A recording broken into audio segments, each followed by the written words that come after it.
How to fix controller acting like a mouse. What's up everyone, welcome to another tutorial. In today's video, I'm going to be showing you guys how you can fix if your controller is acting like a mouse. So if you're trying to play any games on Steam and your controller is not acting the way it's supposed to, here is how you can fix it. The first thing you need to do is open up your Steam application and then make sure that you are logged into your account. Now what you need to do is on the top left corner you'll find the Steam icon. Just click on it and then from here head over to settings. Now once you are on the settings on the left side of your screen, you'll find different tabs. You just want to scroll down a bit until you find the controller tab.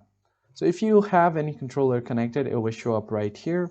And now what you're going to do is scroll down, and here under this settings right here, non-game controller layouts, you just want to head over to desktop layout and edit it. You can just tap on this settings icon, or you can directly tap on the edit. So once you tap on the edit button, if you have this enabled, what you need to do is disable this controller settings.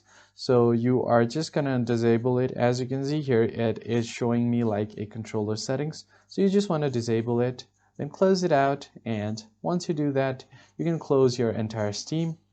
Then what you can do is search for controller settings, and I'm just gonna set up a controller. So if you have any controller connected, just right click on it to disable it from here. And the final thing that you need to do is just go ahead and open up your control panel or device manager.